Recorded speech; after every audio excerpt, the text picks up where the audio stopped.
The world is changing extremely fast right now, in ways that can feel both exciting and overwhelming. So, how do we find balance in all of this? I'm Stephanie von Bismarck, activist, author, and digital educator. Welcome to my podcast, where each week I sit down with some of the world's best thinkers, trailblazers, and extraordinary people to find ways to help us all thrive and answer the big question, how do we manage?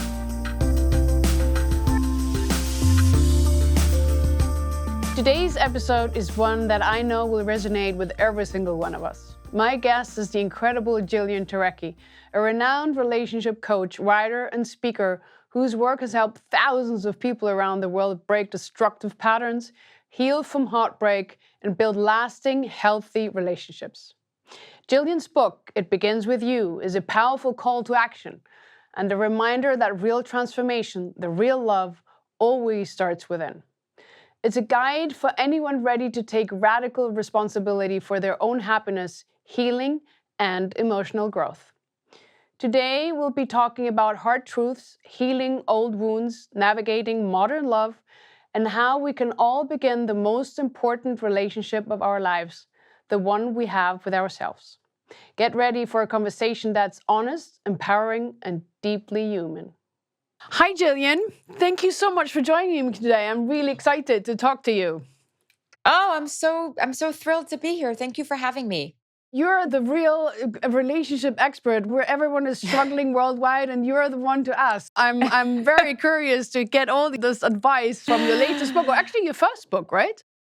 It is my first book. Yes, it is. It Begins With You. I love that. That's quite powerful. What inspired you to write that book now? It was just like everything fell into place at the right time. It was a book that I wanted to write for many years, but I certain things just have to fall into place for it to be right, and I just knew that this was something that people needed.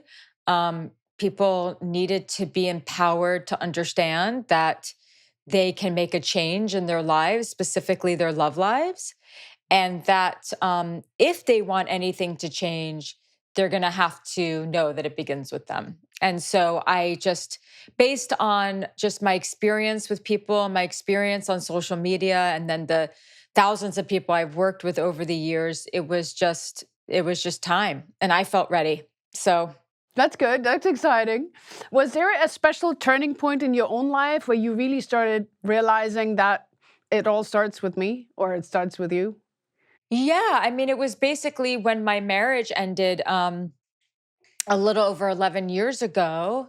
I could not believe that I was in the position that I was in. I could not believe that this was like this what was happening was happening.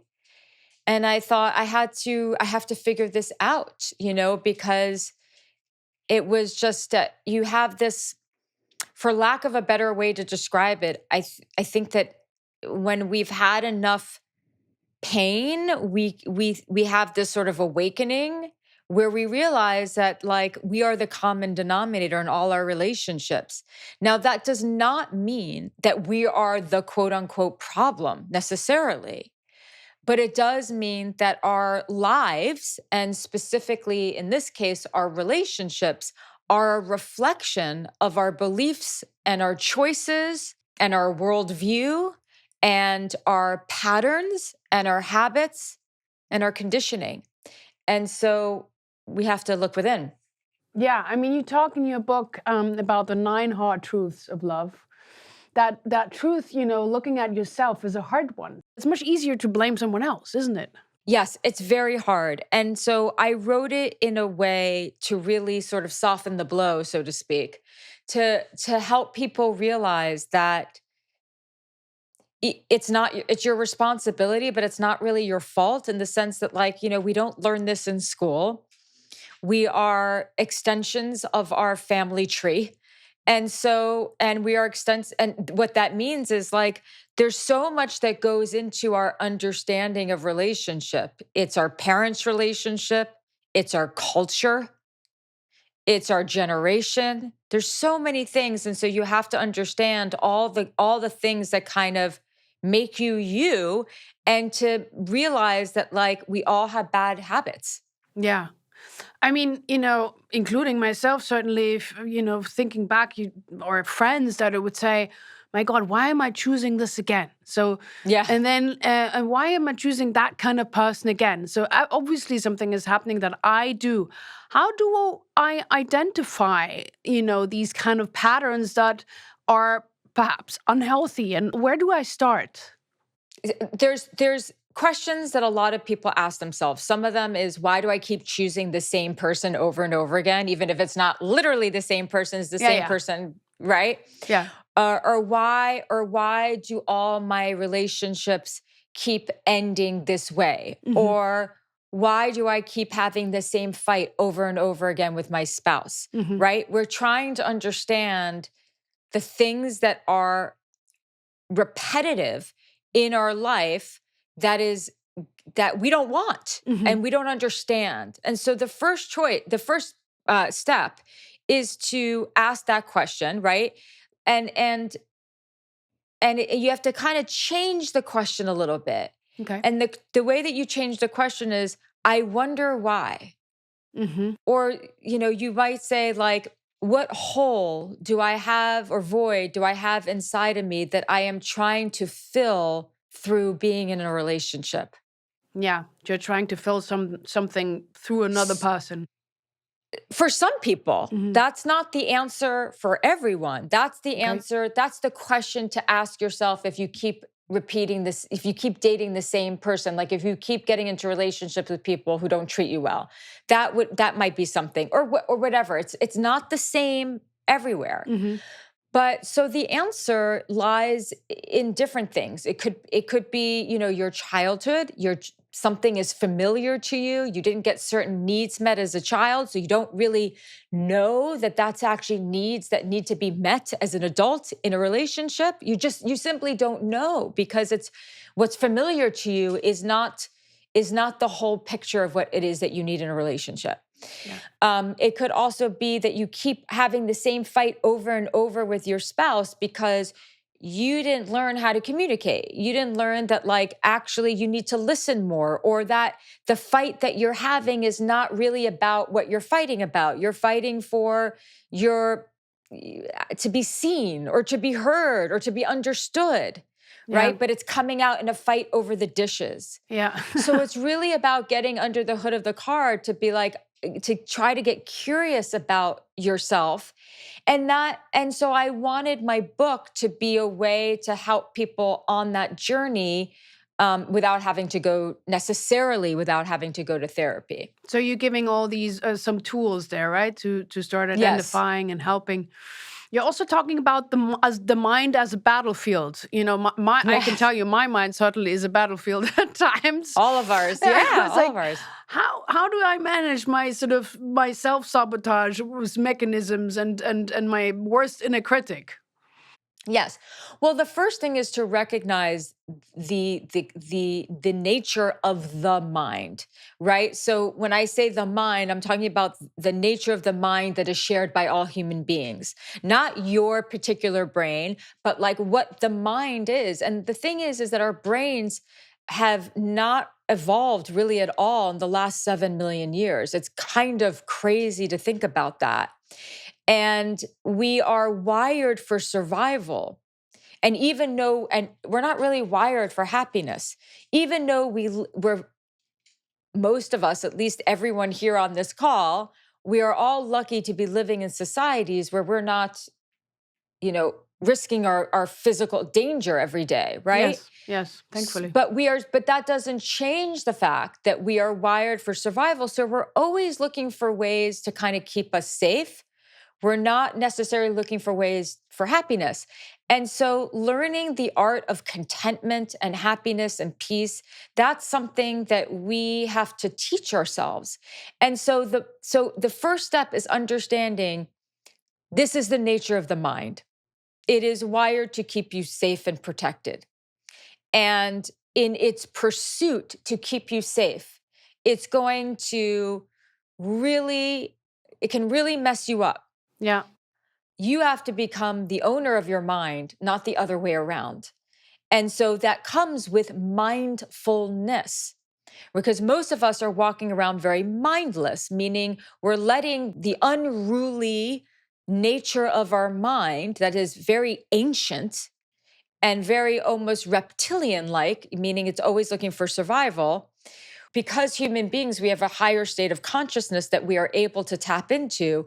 We have to be aware of when we are going into stories, when we are going into negative self talk, because all of that is habitual. And to be mindful is to bring mindfulness into the equation where we start to see that we're just like in habit. So, most people, like, our habits are to be more judgmental, to be more neurotic. Of course, this exists on a spectrum. It's not the same for everyone. To create stories, about our loved one. Well, if they really loved me, then this, or I know they did this, and create this whole narrative.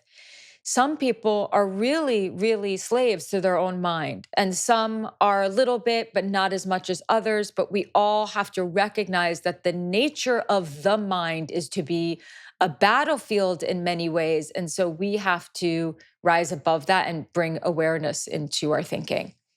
Talking about that safety aspect, we thrive for safety, as you say, because we're wired like from ancient times. We're wired for Yes. community and for belonging, because that also keeps us safe. Yes. Could you say that there are some common triggers, emotional triggers that come up in many of your patients that you see, or is it completely different? No, there's a lot of commonalities. I mean, you just said something really important, which is that we're wired for safety and we're wired for connection. You're right. And we're also wired for growth. Yeah. And we're wired for contribution and giving back, because giving back is how we stay relevant in the ecosystem. If we're just taking, that becomes a problem. So all the things that we're wired for are our needs. They really are our needs. We need safety, we need community, we need all these things. The common thread woven throughout all the various problems and all the various people who come to see me is fear. Okay. Fear of? Fear of not being good enough. Fear of losing love. So fear of losing connection. Being alone and being outside of the group. Being alone, being rejected, not being good enough, all of it. And in a relationship, because our relationships matter so much, it is also where we are triggered the most. Yeah. And a romantic relationship, we're triggered even more, because that is where we are most vulnerable with someone. And that is also where, people can just decide they don't want to be in a relationship with us anymore. And, there's no guarantee. So that's where we're fearful the most. Yeah. Okay. And how does unresolved family history show up in this as well? I mean, that's somehow all interconnected, right? It's interconnected in so many different ways. Every family has its own culture. And I don't mean actually literal culture, although that's part of it too. It's like, some people grow up in a family where talking really loud and screaming at each other is kind of normal. And other people grow up, I'm just using very, very concise examples, and other people grow up in families where it's more like, shh, quiet, sweep things under the rug, you don't talk about it, stiff upper lip, whatever it is. So every family has its own ethos. Yeah. And that impacts who you are. Sure. And that's how you're going to operate in a relationship. So that's one way. Then there's your parents, your caregivers' relationship. And so what you learned about love through the lens of their relationship. There's also who you believed you had to be in order to be enough for your parents and specifically for the parent with whom you did not have as strong of a relationship, right? So if you had a troubled relationship with a parent, as I did with my father, which I outlined in the book somewhat in the last chapter, then you might find that in adulthood, maybe you're dating people who remind you of that parent unconsciously, or you're dating people, or you're in relationships stressed out and fearful all the time because you never felt good enough, when you were a child. So, yeah, it's all very interconnected.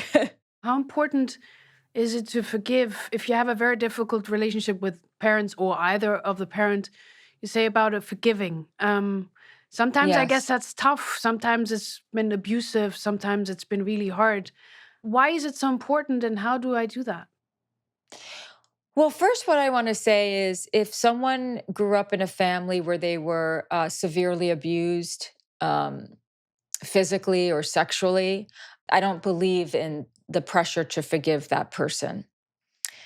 I believe more that your task, just like all of our tasks, is to figure out how to become the hero of your life. And I believe that anyone who was raised in those conditions really is a hero. So, but let's just put all that severe forms of abuse aside.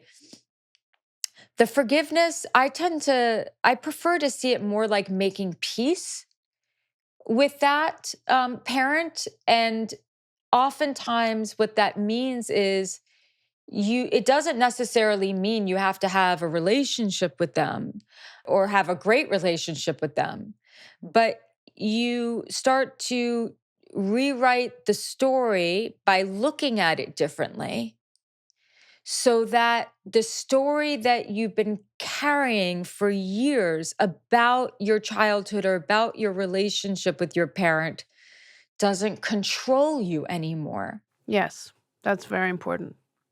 And usually what comes with that is seeing your parent differently. Look, my mother died, my stepfather died, my father died.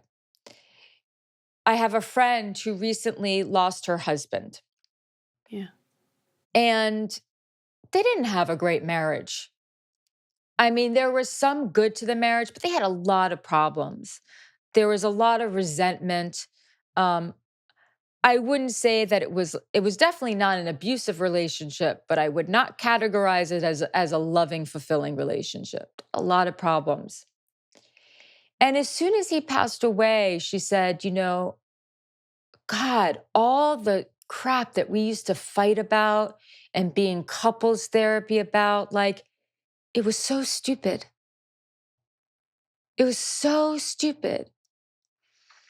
And the thing is, and I don't know if this is universal, but it's something that I see over and over again, is that when a person dies, and again, we're excluding the person who did extreme harm to you, Okay. right? We're Yeah. Yeah. not we're excluding that person because if that happens, they could die and you could feel nothing and actually be happy that they're dead. Honestly, but excluding that, when the person dies, there's something you realize when you experience a loved one, even if it's a complicated relationship dying, that you have an awakening in their death. And that is, you realize what's important and what's not important.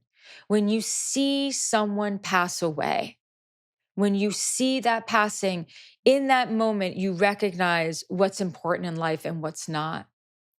And so the hardest thing to do is to have that awakening without having to actually see that person die. And to be able to see, oh, why am I still holding on to all this stuff? Can I just see it differently? Yeah. I guess it's sometimes also concentrating your mind a little bit on what you have versus on what you don't have. Yes. Because our lives, if you look at, we're in constant comparison. Lives of others are seemingly better, but it's not easy, right? To concentrate on being grateful for what you have, not always only what's lacking. Yes. And also, what I would add to that is, had I had the husband that I deserved and the father who I definitely deserved, I would not be sitting here today talking to you. So we have to see how sometimes not getting what we deserved created something inside of us that we wouldn't want to trade in. Yeah. Well, for me, for example, absolutely, I've been through a lot in my life, but it Yes. also made me the person I am. Yes. So, it always also comes with something where you'd say, do I really want to go and be something completely different? No. Yes, exactly. And that's sort of making peace with what happened. And then probably that forgiveness comes easier. Yeah, I think so. I think it's more instead of holding on to the hate or whatever, like my father did this or my mom did this. Sometimes it's just like it's reaching this place mentally where you can really understand they did the best that they could At the time. It's not just a platitude that you're telling yourself because that's what you saw on Instagram. Yeah. You're really, really, really like getting that now. And then it begins with yourself again. Going Yes. back to your book. Full circle. Full circle. I mean, you talk about the difference between love and lust. Yes. And why this is so important. Explain that a little bit to me. So we confuse the two a lot, and they are very, very different. Lust takes, love gives. Lust is just a feeling. It's the feeling, it's desire, it's primal, it's what can I get from this person? How can I get my mostly physical needs met? And love is about what can I give? What can I build with this person? What needs can I meet in addition to what needs I'm getting fulfilled? And the thing is that lust is that thing that happens in the beginning. All of us have longing. And we have longing for love, we have longing for sex, but we also have longing to live a life that maybe we're not already living. And when this person who we're really excited about comes into our lives, it's almost as if they are fulfilling this dream that we have, this longing that we have to live a different kind of life. We think they're going to come and they're going to rescue us and everything's going to be better. And so it's very exciting. But then it's also very, very disorienting because in the lust phase, we can get a little crazy. We can get anxious. We can get obsessive. We can get dysregulated emotionally. Love is what happens after that stage where we hopefully form a deeper connection with someone, where we start to build the foundation of trust and safety. Love can be sexy, but love is not really the sexy part. It's the everything else part. And it's just absolutely not. And so when people think, oh my God, I love this person, they're amazing. No, you don't love them. You are obsessed with, you're infatuated, you're in lust. Two very different things. And if you don't know that, if you can't understand that, then you are going to be the person who gets very obsessive because they think they love the person versus understanding that that's not what's going on. Or you become the person who breaks a lot of hearts, or you get your heart broken a lot by people who don't understand what love is. And for the longer term relationships, the love component is a very important one, right? And it's not always that crazy up and down lustful thing that people sometimes imagine that we were portrayed in movies and everywhere else. Yes, and also love is not about just getting your needs met. It's about how you can actually, Love is not just a feeling that we're wanting to receive as a result of being with someone. Love is an action and a verb. It's what we're going to give. It's the things we're going to do. And that is also a very important distinction, because we think it's just this feeling and that this person should make us feel this way. And then lo and behold, we wonder why our relationships are failing. And for some people, and for most of us, part of that is we don't understand the art of loving and the skill of loving, not just feeling. What do you think that most people are doing wrong in today's modern dating world with everything online and all of that? What are the most common mistakes you see? Yeah, some of the most common mistakes I see in the dating world today is too much texting. Yeah. So you're texting with a stranger all day long. It's giving you a false sense of intimacy when really you should be getting on the phone or meeting the person to figure out if it's a match, so you're not wasting your time. Mm. Another thing that I see in the dating world, common mistake is, we have to have this is a difficult one because we have to have a certain amount of self-protection, protecting our heart and not just giving it to anyone. But also, people are not willing to open up and be honest about what it is that they want. They don't want to be vulnerable at all. So they have all this armor, and then no one is having the important conversations Yeah. that we need to be having right away to see if someone is right for us. So those are the most common mistakes. And so it's important to have those important conversations. It's important to go out into the dating world knowing what it is that you want. And if you don't know what you want, let's just say you just got out of a divorce or a relationship and you're not quite sure, be honest about that and be honest and be like, I'm dating right now to figure out what it is that I need and what I want. If I'm someone who's been hurt a lot and I'm really fearful of opening myself up and being vulnerable, what could be a Yes. first step? What helps me to get over that? Is it just daring, or is that something I can do? Well, the deeper work is, are you holding on to a story about your ex that isn't true? Meaning, are you, because here's the thing, that ties into your previous question. One of the biggest internal conflicts that people have, let's just say it's a woman who dates men. A lot of what this woman's internal conflict is, I love men, I want to be in a relationship with a man, but I secretly hate them because I fear them, because Okay. I've been hurt so much in the past. Mhm. You have to figure out that internal conflict. You have to figure out a way to not hate men and then go out into the dating world, because you're going to have a lot of problems. So you are going to have to figure it out, and you may have some fears around that, but you have to figure that out, which is what I talk about a lot in my courses and stuff like that, and how to really figure that out. But it starts with understanding that beliefs that you have. And then, the armor, you have to, it's such a conundrum. You get out of a relationship that really hurt you, then a lot of times for that person, their task is, how can I learn to meet my needs, to rely on myself? How can I become stronger? But then the paradox is, then you want to get into a relationship. It's, how can I let myself trust love again?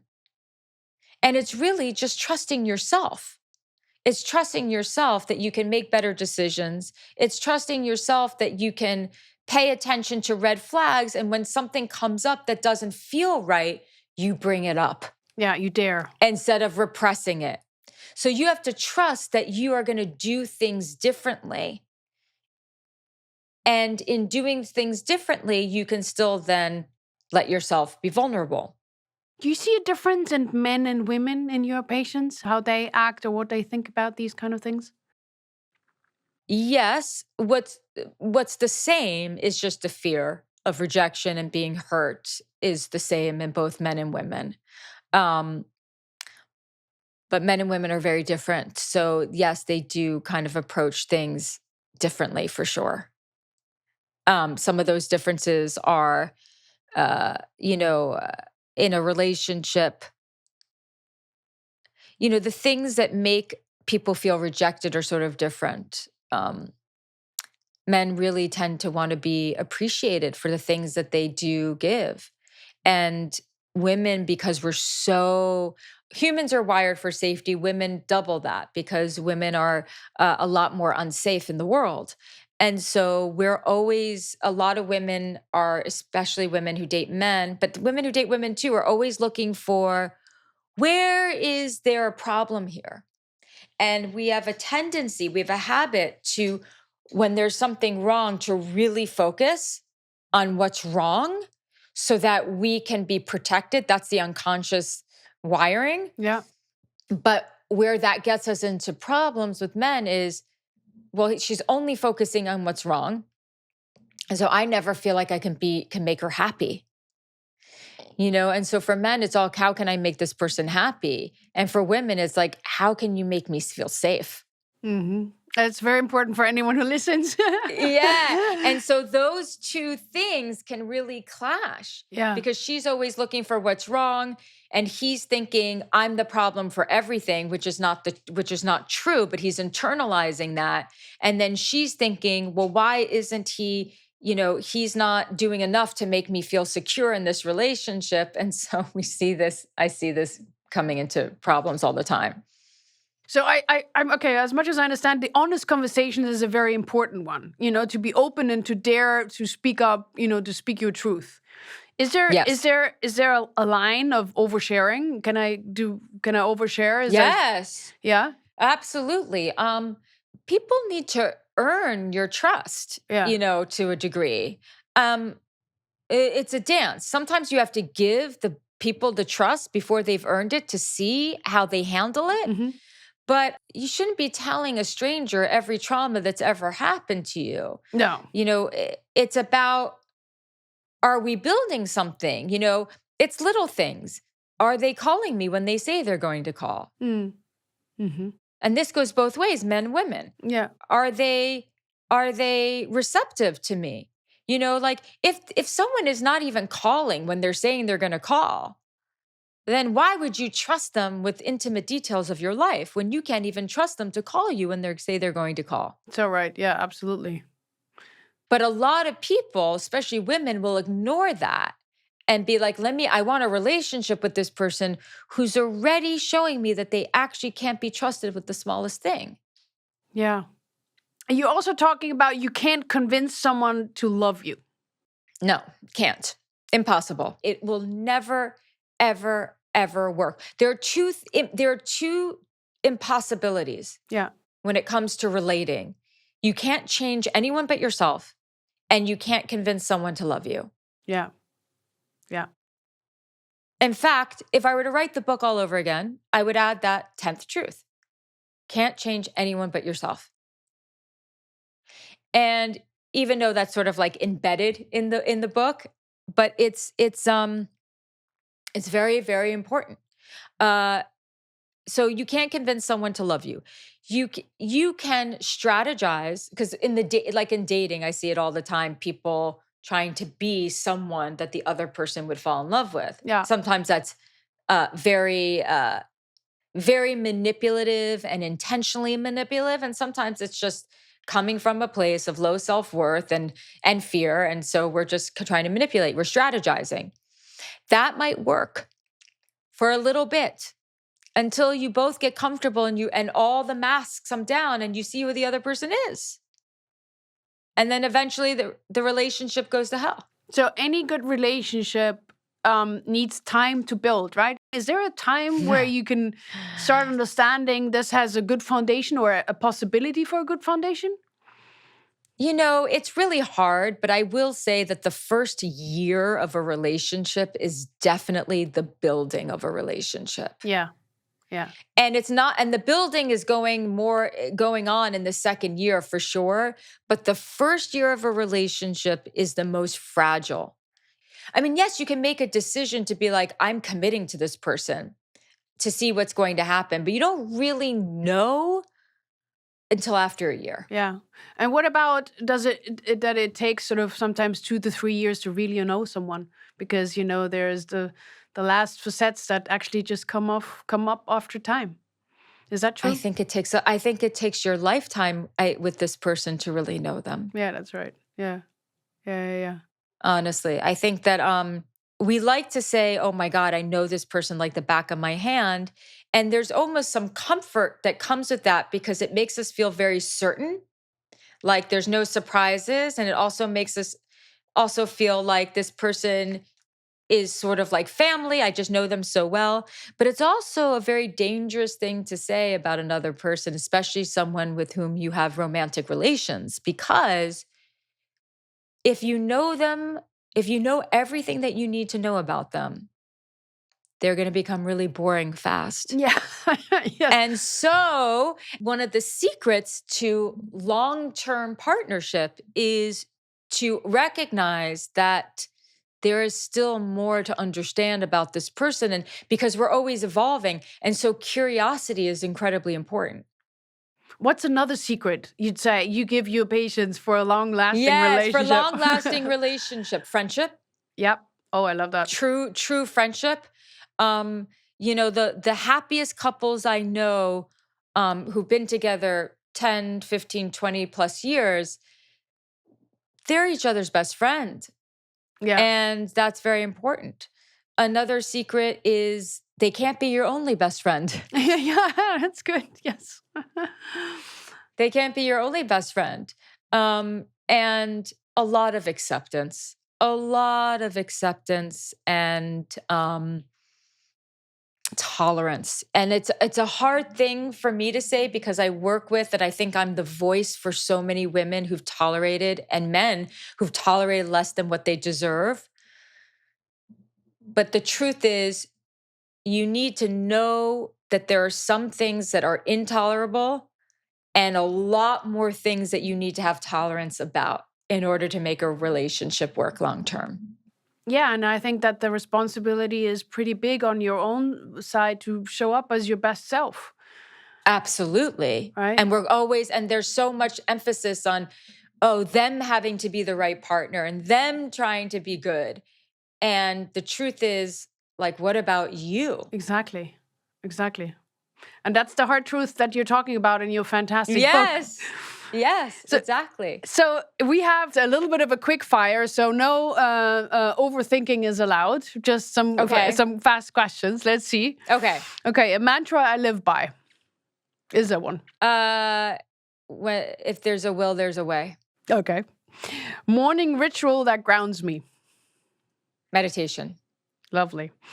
A relationship lesson I learned the hard way. Oh my God, all the 9 truths in my book.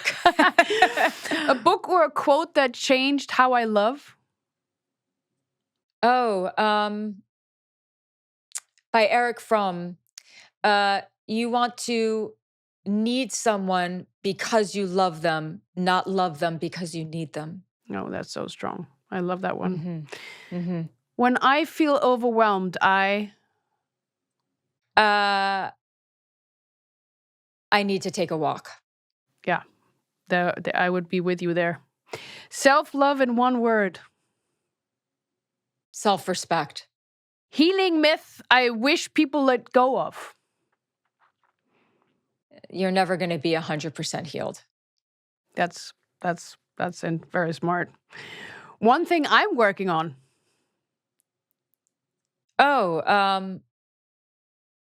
Nervous system regulation. Love feels most real when? When I'm in the present moment. I love that. Thank you so much. There's so much to take away from my conversation with you, and I hope to all the listeners that they do the same. Your book, It Begins With You, is really cool, full of fantastic tools and tips, and it's absolutely phenomenal. So congratulations for that. And thank you so much for taking your time today and be with me. Oh, thank you so much for having me, Annabelle. Thank you. Have a great day. Wow, there was so much great advice there from Jillian Turecki. I hope today's conversation reminds you that healing isn't about fixing who you are. It's about remembering who you are. And that truly, it begins with you. For everyone listening, if our chat stirred something in you, if it made you pause, reflect, or even breathe a little deeper, I cannot recommend Jillian's new book highly enough. You can find more of Jillian's work through her podcast, her coaching programs, and on her Instagram, all of which we'll link in the show notes. As always, thank you for spending your time with us. If you enjoyed this episode, it would mean the world to us if you subscribed, left a review, or shared it with someone who might need it today.